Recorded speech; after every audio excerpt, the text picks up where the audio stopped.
Persona 4 Revival is finally back, and there is so much to talk about, from the trailer to articles to the official websites.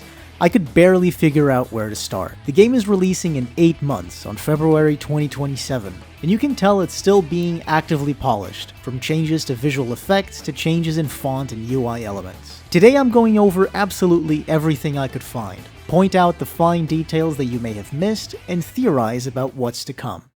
Most important is of course the fact that Revival is a full remake of Persona 4 Golden, with all of its content and additions packed into the base game. Atlus is not pulling any punches and making sure news outlets do not get the wrong message this time like they did with Reload. They say it loud, putting it front and center on the game's official website. This should have been obvious to anyone who actually knew what Golden content means beyond the surface, because despite what a lot of people think, Golden is really not just 2 social links and a dungeon. It's nearly a third of the game's content with features that are considered standard for any Persona game, such as the ability to even walk outside of the protagonist's room at night. So yes, Marie and Adachi's social links, Okina City, scooters, the 3rd semester, and every addition packed and intertwined into the main story is being fully remade for Revival, the same way Persona 3 Reload had all the FES and portable editions of base game packed into it too.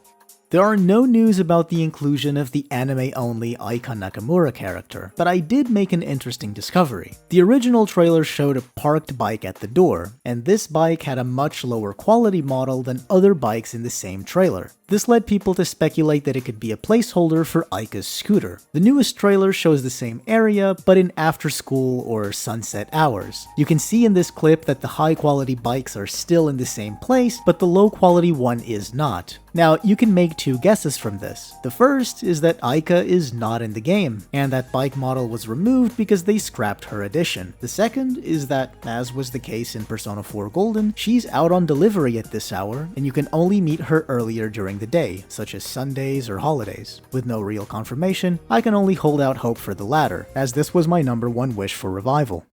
It seems like Okina City may possibly have been expanded with a new karaoke activity. The trailer and website show the protagonist singing with Yosuke. This could just be new story content or linked episode content similar to Persona 3 Reload, and we won't know for sure until we get the game. I remember thinking you'd be able to work at Wild Duck Burger in Reload, and it ended up being part of the main story. Crocofur is still in Okina with the lights on, so I imagine that just like in Persona 4 Golden, this is the shop where the vast majority of the game's outfits can be purchased.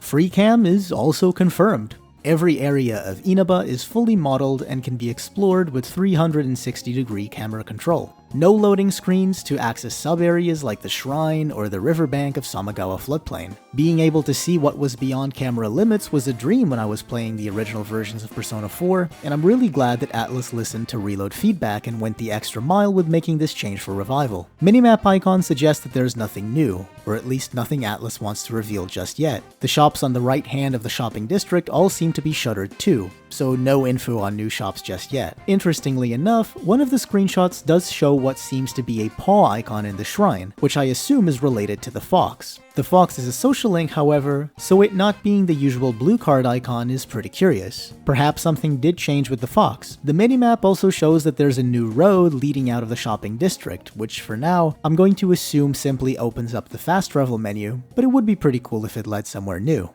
Fishing and gardening are in the game. Fish in Golden could be exchanged for gems, which served as currency to buy special weapons in the Shiroku pub.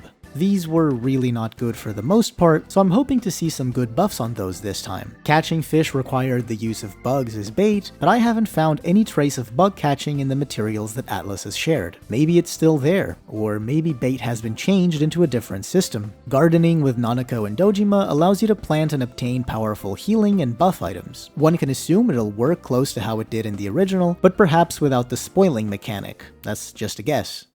Social links seem to still be working just like the original game, as we can see Chie reacting with a 3-point response to chosen dialogue. Thankfully, this means that side content like Sunday Hangouts and the nighttime chats from Golden are still in place, which is great as the dialogue in these was really good. Speaking of social links, every rank is fully voiced just like in Reload, which is a nice addition. The protagonist is still named by the player and doesn't speak in dialogue, which is the standard for a Persona game. Social stat checks are still in place too, such as needing certain stat ranks to start a part-time job or to progress social links like Nanako's. The social stats are the same, and now are color-coded in a pretty nice menu. Just like P5 in Reload, you can now see your progress directly after gaining a social point, where previously you were left guessing. Pretty interesting to note that just like Persona 5 and Metaphor, social link rank-up screens now show gained abilities. Whether these abilities actually work like in those games, or are just a UI change reflecting the abilities Persona 4 already had, isn't exactly confirmed at the moment, as the only ability we've seen so far is the XP boost to Priestess Persona fusion from Yukiko's Rank 1, which is a feature in every modern Persona game.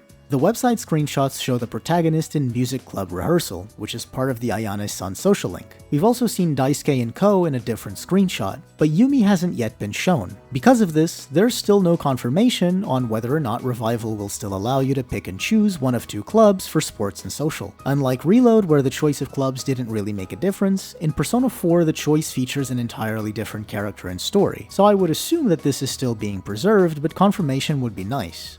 Visually, the game looks quite impressive. Other than one or two screenshots I've seen that look a little bit off, I'm really liking what they've done, both in daily life and the TV world. Be it sunny weather, sunsets, rain, and the fog in the dungeons, it looks like they've nailed a modernized middle ground between the original and Golden's look. I can't tell if ray tracing is used in all areas, as some reflections look just like standard screen space reflections to me, but we need more footage to be 100% sure. Some rooms are really well lit, like the Shiroku pub. The blue filter from the teaser trailer is mostly gone. It's still there in specific weathers, but it's very toned down in a way that I'm pretty happy with. There's definitely some polish still going on, as you can see changes in the graphics in both versions of the trailer, as well as the many screenshots shared on the websites. Things like ambient occlusion being tweaked, camera angles in battle, and the UI getting minor changes here and there. The dialogue portraits were a bit of a shock at first, but some of them are starting to grow on me, especially Marie and Chie's. They're definitely a lot less shaded than the original and even Reload's, but I don't necessarily see this as a negative. Just like Reload, certain scenes that were previously not animated will now get 2D and 3D cinematics. This includes the Shadow Chie confrontation and the Summer Festival. School questions are slightly changed in Revival while still being somewhat related to the theme of the original game's questions. This is normal and expected, as they generally change every time a game is re-released, which is a neat detail for players who are already familiar with the game.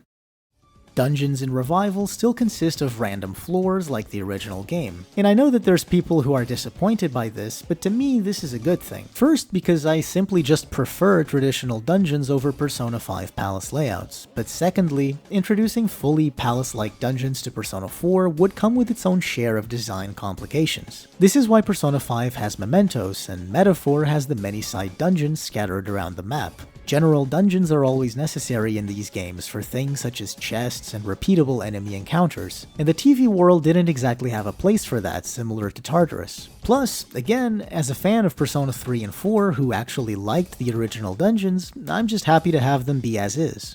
Something I didn't expect at all was them changing the overworld approach to starting battles, letting you parry and stun an enemy when they swing at you, letting you get player advantage. This isn't required, by the way, as you can still get it by hitting them in the back, but this does speed up the process, makes it more fun, and also lets you walk away from the stun shadow if you don't actually want to battle, which is something that TMS, Soul Hackers 2, and Metaphor also allowed. It's pretty cool if you just want to walk through or are doing something like a low XP challenge. Also, as someone that wouldn't want action elements to be added to actual battles, I'm pretty happy seeing these elements added to the dungeon exploration instead.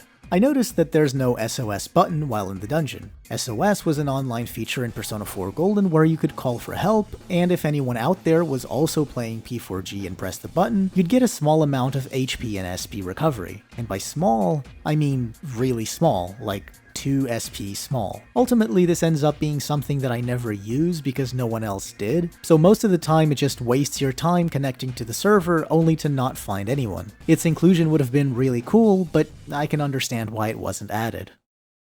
In place of Reload's Thurgy, Revival has something called Prime Time, which, on paper, sounds pretty damn broken, but let's take a closer look. I don't think we know quite everything about this mechanic yet, but here's the gist of it. Just like in Reload, there's a meter charging up with every action. Only this time, the gauge is shared amongst the whole crew and isn't individual. When it's full, you can activate Prime Time. This changes the whole arena into a light show, giving you a 4 more. In this state, all skills are free, ignore resistances, you can baton pass without rules, and at the end of it all, you can unleash a series finale super move, which I assume is like Thurgy. Now, I know this absolutely sounds like a win button, and it's very possible that it is, but let's go over it a bit more carefully. Skill costs and resistance piercing sound OP, but this is normal skills that we're talking about. The reason Thurgy is so crazy is because it uses its own damage formula which scales with level, separate to regular skills. Theurgy deals so much damage that the regular skills also become much less useful, so here it feels like Prime Time somewhat addresses that issue.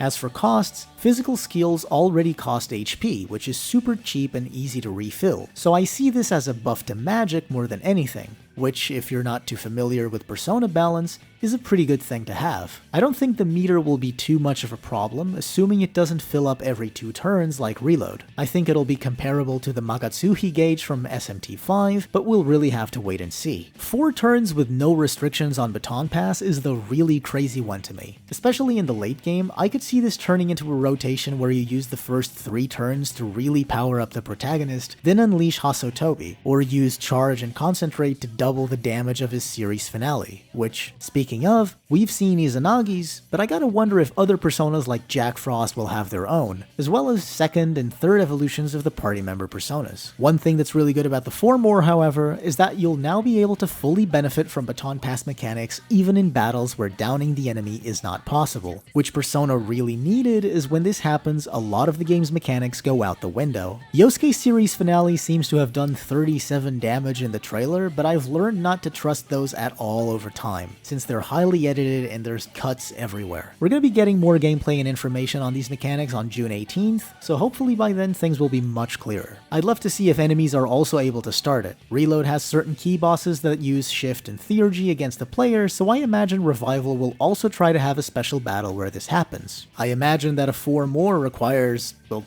4 party members, so they could finally give us a 4v4 super boss. That would be pretty cool. Revival features a new mechanic called Send Flying. When hitting an ailmented shadow with a melee attack, there's a small chance that you'll knock them away into another shadow in the field, which spreads the ailment over to them too. I don't think this is going to be all that useful, especially not in bosses, but it's going to be quite useful in normal battles where you're still underleveled or don't know the enemy's weaknesses, as you'll be able to spread turn-disabling ailments like Panic and Silence, making the battle much safer. The Velvet Room is very different from the original, with more camera angles showing the protagonist inside the limo as well. I really like how it looks, and how it seems like certain scenes with Marie will actually show the characters rather than just text and portraits. As expected, Persona 4 Revival is keeping its original set of elements, so physical is just one singular merged type. While this is a tiny little bit disappointing, this could be a sign that skills like Fizz Boost and Amp as well as Crit Rate Boost and Amp are no longer present in the game, especially since traits from Persona 5 Royal have made a return. For example, Izanagi has a generic damage boost trait, and Jack Frost has a weakness damage boost. If the more powerful passives turn into traits, this could be quite good, as it means that they can no longer be effortlessly stacked, and there will be an incentive to have a bigger set of more varied personas rather than just one that has every passive stuffed in it. Fusion Forecast also made a return, which means you'll be rewarded for paying attention to the calendar and taking advantage of special effects. It's not yet confirmed if Revival will feature Reverse Compendium Search, one of the best features introduced in SMT5 and Soul Hackers 2 that somehow unfortunately didn't make the cut in Reload. There are new personas too, such as Kate Sith, who was in Royal and SMT5, and Inanna, who was recently featured in SMT5 Vengeance and Soul Hackers 2. There's no real information about skill changes just yet, as we've seen Yosuke's early game skills, but they seem to be the exact same as Golden's. Garu and Bash have swapped places, but since he gets both right away from level 1, this doesn't really make a difference. And it seems like the shuffle time system from Golden has fortunately been kept, which was one of the features I was most looking forward to. Looking at the screenshot, you can't really tell much aside from the system itself being included. I'm looking forward to seeing what the major arcana effects are this time around, and if they're different at all. Persona 4 Revival has button prompts for saving and returning while still in a dungeon floor. Return is likely a shortcut to use the Gohoem or Triesto without having to open the pause menu, as the Navi button from P4 and P3R is missing. Save could either act as the quick save function from Persona 4 Golden, or as a fully functional save anywhere mechanic. Because floors in Persona 3 Reload and likely Revival as well are only re-randomized when returning home, the mechanic shouldn't be too prone to exploits and simply be quality of life.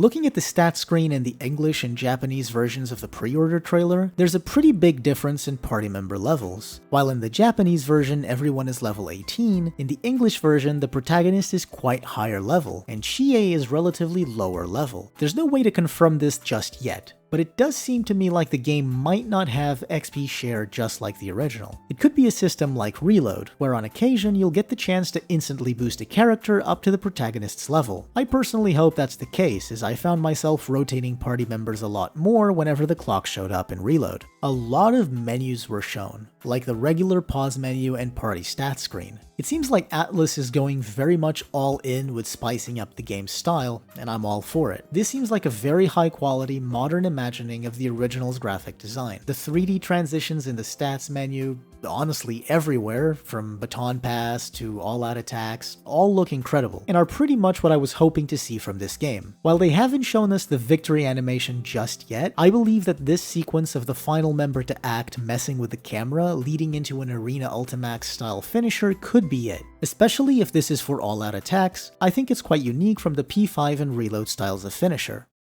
The new battle UI is definitely interesting. It has key shortcuts just like P5, Metaphor, Reload, etc., but it looks nothing like the style of UI that originated from P5, especially the keybinds. Assist on the A button is definitely a choice, especially since in other games it can only really detect weaknesses and hidden vulnerabilities, so in bosses this is a wasted face button. Metaphor allows you to rebind all the keys, or most of them, so I'm not too concerned about this change. It seems like Revival's summon animations are a lot closer to the original than Reload's were to Persona 3, with them holding the card while you select a skill and target before shattering it when you confirm. The persona also appears before the party member as a hologram before confirming, which is a really cool touch.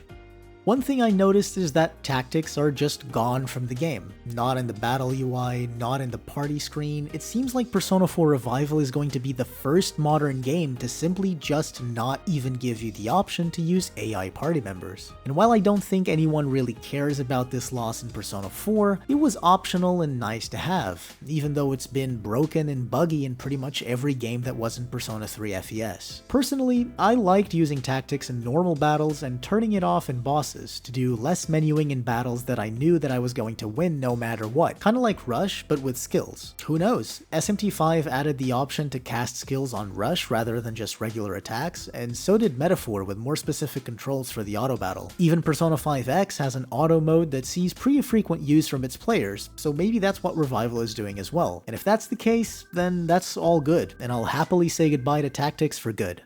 Finally, if you haven't watched it yet, I made a video last year covering everything that I thought Revival needed to be a perfect remake. A huge chunk of my wishlist is pretty much still unconfirmed, but there are more yeses than nos here, so I really can't complain. To me, this is a win. I am super excited for Persona 4 Revival, and this other green game that showed up at the same showcase, and I'll be here to cover everything as it comes. New information should be coming around the 18th of June, so stay tuned for that. Thank you to everyone who helped with making this video, and I hope to see you all soon.